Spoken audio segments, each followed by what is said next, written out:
Hello and welcome to today's press conference with Swedish Minister for Foreign Affairs Maria Malmer Stenergard and Latvian Minister for Foreign Affairs Baiba Braže.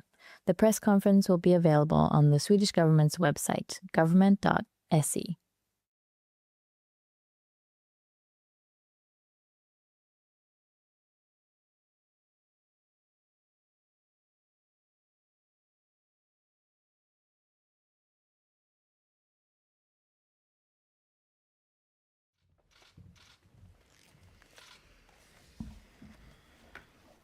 Hello, everyone, and welcome. I'm honored to welcome Baiba Braže, Latvia's Minister for Foreign Affairs, to Stockholm. She is also my dear friend, so thank you so much for joining us today, Baiba.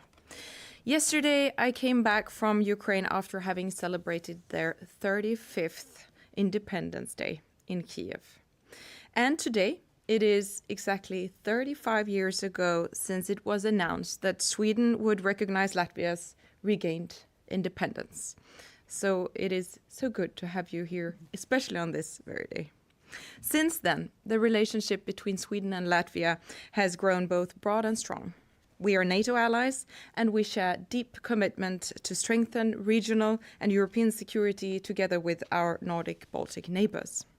Sweden's largest military deployment abroad is our rotational contribution with a mechanized battalion to the NATO presence in Latvia. Sweden greatly values Latvia's commitment to make long-term investments in its defense. We also have a strong trade relationship, which became clear when one of the largest trade delegations to ever have visited Sweden arrived from Latvia in May this year. Sweden is the largest foreign investor in Latvia with over 500 companies present. And the Stockholm School of Economics in Riga is an academic center of excellence for business and beyond. We're also united in our steadfast support to Ukraine. Too many innocent lives are being lost every week because of Russia's brutal attacks against Ukraine. Meanwhile, threats directed against Latvia and other allies show that we are all affected by the severe security situation in our region. Sweden wants to continue to deepen its security relationship with Latvia. Today, Minister Braže and I have discussed how our strong ties can and should be used to meet the threats at hand. The recent drone incursions over Latvia are a consequence of Russia's war of aggression. Latvia and its allies have responded robustly, shooting down 2 drones and exposing blatant Russian lies. But these incidents further underline the importance of a capable air defense to defend military targets as well as critical infrastructure and civilians. Every morning that we wake up to the news of new attacks against civilians is a reminder of how crucial air defense is. In addition to bolstering Sweden's own air defense, we need to coordinate even more closely with our neighbors and allies. Therefore, I have told Baiba today that the moderate party will, if we win the election, work to create a Nordic-Baltic air defense shield, nordisk-baltisk luftvärnssköld på svenska. To succeed, we need to tie together our different air defense systems to enable rapid target identification and to combat threats more effectively. Creating a comprehensive protection throughout our region will require several layers of systems working together and sharing sensor data to detect and counter ballistic missiles, cruise missiles, drones, and other threats. This will be essential to making full use of the substantial investments planned in air defense. We believe that this would build on our shared commitment to collective security and our interest in common regional defense capabilities. And with that, Baiba, I give the floor to you. Thank you so much, dear Maria, journalists, but also all the Swedish public. Our deepest condolences with the horrible attack and death of a girl in Fagersta. That's something in Fagersta. That's something that touched us in Latvia deeply. Schools should be safe spaces, so we really hope that the reasons are discovered soon and that we all can take those lessons and make sure that we can protect the children and spaces where they have to be protected. But also as Maria said, this is a very special moment in our relationship. 35 years ago, when the Baltic states and the people we, in 1989, stood for freedom and liberty, and we were organized enough to all together bring down the Soviet Union. And in 1990, we announced a political declaration for regaining of independence. And then the constitutional law, 35 years ago, for actual legal fact of regaining independence was adopted. Sweden was one of the first countries to recognize that, as were the other Nordics. So we were very happy about that, and that was also the time when you reopened the embassy in Latvia. So from there on, our relationship has grown stronger and stronger, not only bilaterally, but also real increased regional cooperation through Nordic-Baltic and also with Germany and Poland, and also making an impact within NATO and within the EU, but also globally through the UN and other organizations with initiatives and support to Ukraine, as I said, and pressure on Russia. So in that respect, also membership in the EU, also our region is one of the most innovative regions in the world. The Nordics, Baltics has such high level of science development, high level of innovation, technology. You know, we really have to push our weight and change, at a wider scale. So all these issues we discussed during the meeting, but also indeed Russia's war and aggression in Ukraine. Where, as we saw it from 2014, which has changed the Euro-Atlantic security prominently, Russia is the biggest threat and will remain so for the foreseeable future. We don't see any intention of Russia to change its track, and there is no indication for peace, which means that defense and security will remain the priority for us nationally, but also for the region and for the whole of EU and NATO. So, strong ally as Sweden with its deployment in Latvia, with our forces working together. Latvia will participate in Polaris exercise next year. With your deployment, learning from working on the ground with 13 other allies is something unique. And having you in NATO is indeed very special. As I worked for NATO at that time, yes. And it was a groundbreaking moment. We felt that we are making a history, so thank you for that. The practicalities of sort of prioritization, security and defense, of course, goes hand in hand with economy, because we do need a growing economy to have the 5% of GDP from. So we have made by law a decision to finance hard defense capabilities, 5% of GDP, but we also are really investing in technology, in livening up the economy while maintaining the welfare state, because that's what our people expect from us. So it's, I think, for democracies sort of harder than for autocracies to do that, because you need to get your various interest groups and your people on board. So indeed, we also have elections on the 3rd of October. And that will be something that security and defense, but also economy will dominate, or already dominates the debate. We are also indeed leading, because security, defense, and economy, we are also leading the work on limiting Russia's influence and Russian warfighting capabilities. So sanctions, that's what we discussed today, that we need to be faster, more dynamic in the EU on adoption of sanctions, not waiting for those big packages, but actually going ahead with what we can agree on.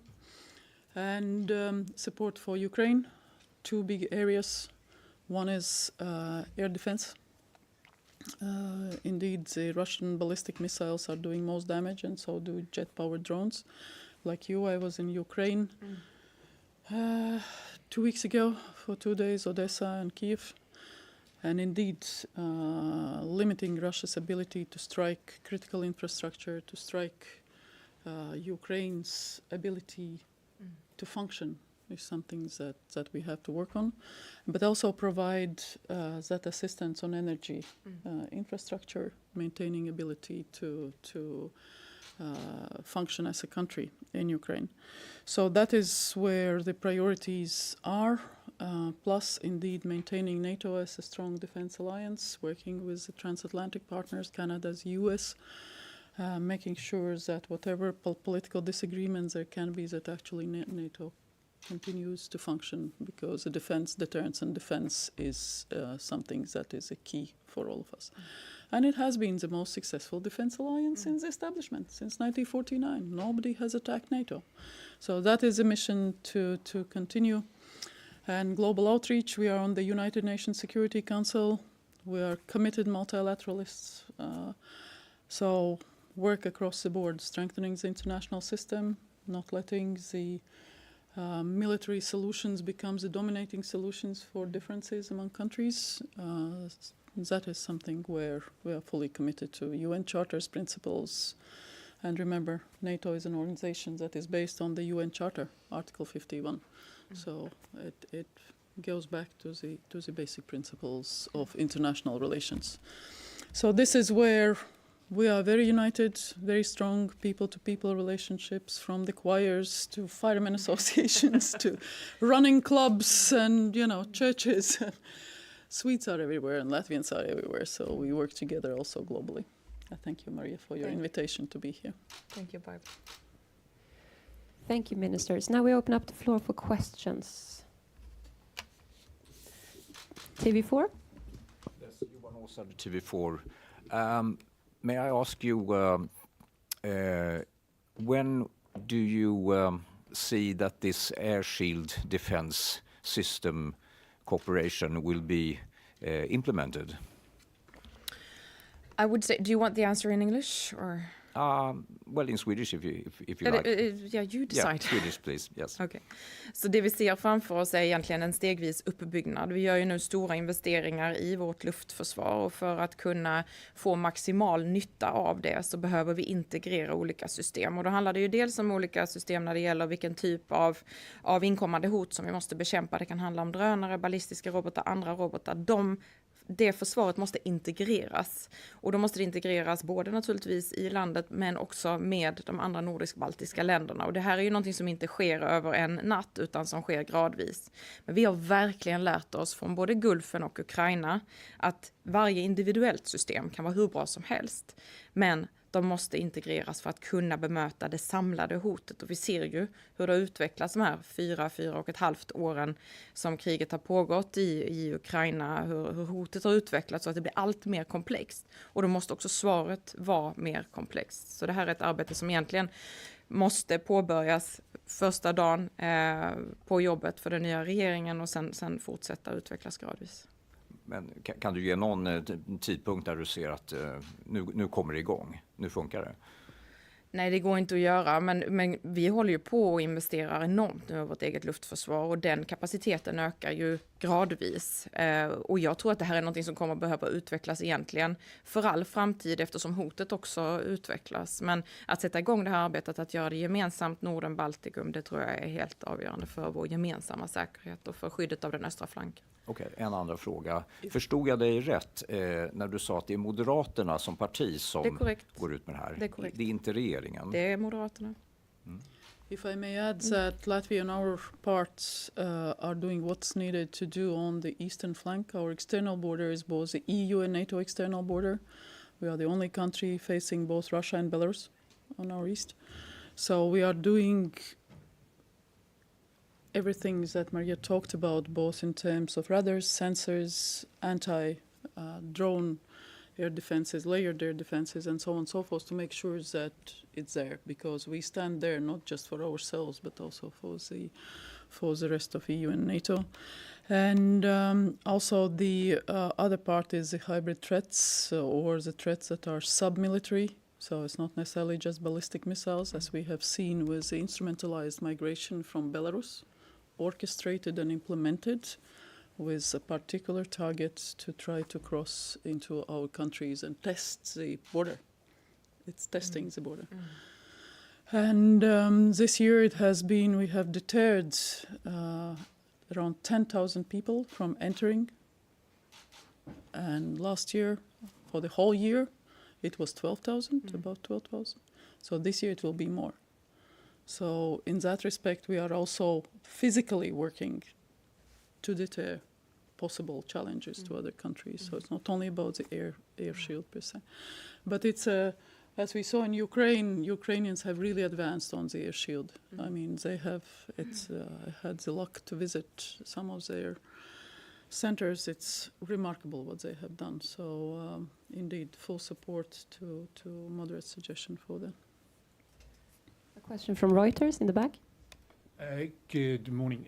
If I could, the police in Slovakia yesterday foiled an attack or a planned arson attack on a drone factory. Have you seen any evidence that Russia is stepping up its hybrid attacks or hybrid operations in your countries? And if that's the case, what are you doing to meet that threat? You want to start? Sure.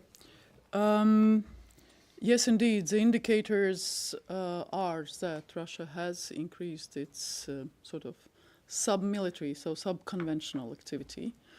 Let's not forget it never stopped it in the first place. I mean, Skripal attack in UK was one indicator how far they are ready to go. And Litvinenko and so on and so forth. So for now, we have seen in the last few months more sort of aggressive approach. In Latvia, they burned, there was sabotage. I can't say they, Russia, but they sabotage. Burned a warehouse where goods for Ukraine were held by one of our biggest NGOs supplying that to Ukraine. Quite sophisticated operation. So Secret Service does not exclude that it's Russia related, which is quite an obvious then statement, I think. We have seen also various activities on the platforms, gaming platforms, Telegram groups, and so on and so forth, on trying to create misinformation, disinformation narratives. And that's, I think, the same across all of EU countries on various issues. Burning of Ukrainian flags. There was a Molotov cocktail thrown into Occupation Museum. So there's various these subversive activities. But lately we saw also burning of ammunition factory in Bulgaria. In Italy, we have seen assessment of the UK's that Keir Starmer's properties were damaged by certain actors. So there's, depending on the country, it's happening. We have seen killing of political activists in Germany and so on and so forth. So what I want to say is that it's happening everywhere, and then it's for our societies and services both to work together to be ready for it, starting from cyber to information. So clarity of heads, don't letting Kremlin get into our heads because they are trying to divide us. They are trying to undermine support for Ukraine and so on and so forth. But then also making sure that our services have everything that they need to deal with the most serious cases, because majority of cases will be for society to understand and deal with, and for private sector. But for services or security service and so on and so forth, they need to be empowered to deal with the most significant cases. So in our case, we have the understandings that with the most significant cases, they do have special powers. Yeah, I agree with Baiba. We see a more bold Russia trying to test the limits of NATO and test our unity. And I think that we have collectively shown that we are willing to stand up for the security of the allies. And also, like Baiba mentioned, trying to divide us when it comes to support to Ukraine and actually just scare us out of helping Ukraine, which is not going to happen. And we don't see the same development in Sweden, but we are, of course, very carefully watching ahead of the elections whether they will try to influence us in any way. And we are in close contact also with the other parties on this matter. But so far, we have not seen that kind of campaigns. Swedish television? Questions for both Madam Ministers then. First of all, to continue on what you just said here, have you seen, how would you assess the risks of Russian interference in the elections that are going to be in the Nordic-Baltic region the coming months? But also regarding the defense initiative you talked about earlier, what countries do you think should be involved in this missile defense, and have you contacted them? I mean, are they even interested in doing this? And maybe thirdly, I mean, in USA they talk about the Golden Dome as a missile defense. What would you call this? You have a working name, Baltic Dome or something? Well, first of all, like I said, we have not seen that kind of interference yet in the Swedish election campaign, but we know that Russia will want to take opportunity of any possibility that comes up for them to try to divide us in different ways. So we are monitoring this carefully. And from the moderate party, our name is the Nordic Baltic Air Defense Shield. I think it's a good name that describes what this is all about. I think there is common interest from all countries to make sure that we are collectively protected, but it's of course it's up to each and every country to decide. But if we win the elections, then we'll immediately start to work on this.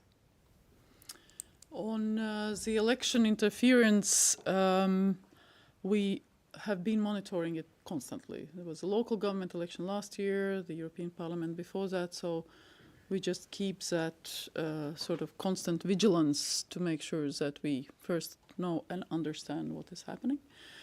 And indeed, they are not coming in with saying, oh, we are Russians, we are going to interfere in your elections. That's not the way it's happening. They take up an issue through organized groups, there's like a direction that is coordinated on closed groups in Telegram or in gaming platforms, and then it's spread, directed through various groups. And it can be depending on the issue, whatever is internally divisive. It can be decisions on support to Ukraine. Like now, after a big storm, we had the biggest storm in 40 years in Latvia.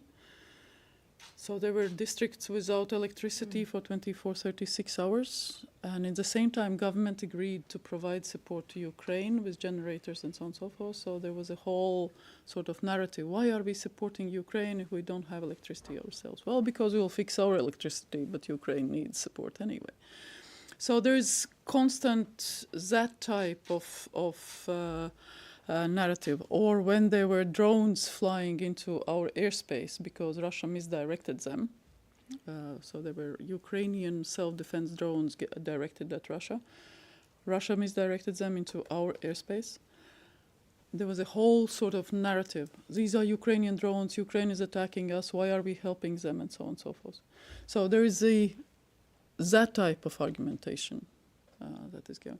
Or that spending for defense, it's all corrupt, it's all going nowhere. Yeah. Or we should be friendly with Russia and Belarus. Why are we, promoting the war? So you can see this developing and growing, and then it dies down, goes to somewhere else. So it's important to have that ability to monitor, to understand, to explain, and to be able to put the sort of trust into people that they understand it. But it's not easy. It's not easy. We have populist parties also that take advantage of that. And then cyber, as I said, then it can be on infrastructure. We have seen damage to telecommunication systems in some other countries, the towers and so on and so forth. So I'm not surprised about the drone factory sort of threat in Slovakia. It can be anything else. We have one final question from TT.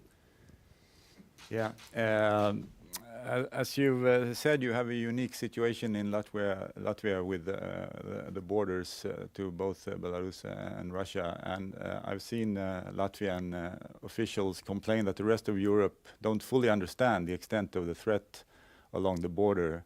And as I understand it, you're still building and installing equipment along the border at least to the end of this year. Do you agree that the rest of Europe don't really understand, and do you need more help along the border, and to what extent can Sweden provide this help? And did you discuss this during your meeting? We sort of, well, with Sweden, I mean, we are in constant touch, so we both are on the same wavelength. There is no light between our positions in that respect. On the eastern border, the physical border, so there is a physical fence built, which is being now added with cameras, technology, infrared, ground stations, and so on and so forth. Knowing Russia and Belarus, as you understand, without organizing and pushing people to the border, there is no free movement of people at the borders, external borders of Russia or Belarus. So it's very clear that, given that there is exclusion zone on the Russian-Belarusian side, that it's organized. So we have evidence of that, also of the damage to infrastructure, of all types of activities that are ongoing. And as for solidarity of the rest of the EU, obviously there is solidarity, and there is also the funding coming from the Commission to help us to do things.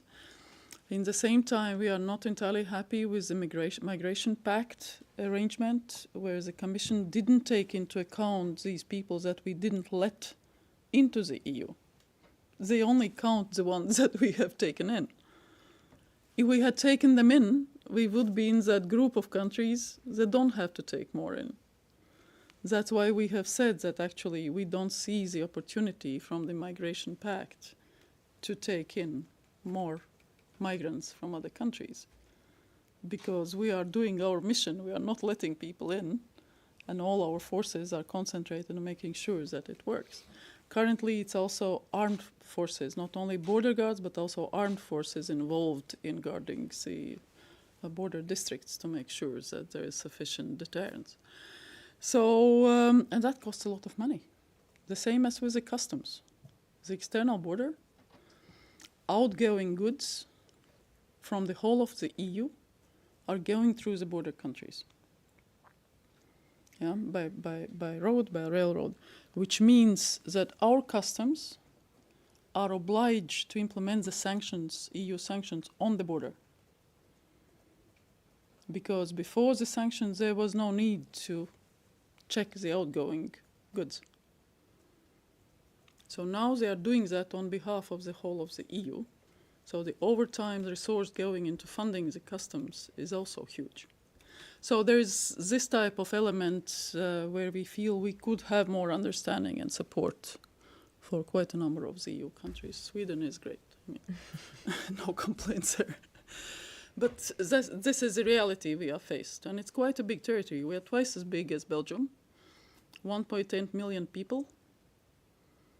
So 500 kilometers of the sea, 480 on the east. Is quite a serious operation we are doing for security and defense. And that's a wrap. Thank Not you. complaining, just explaining.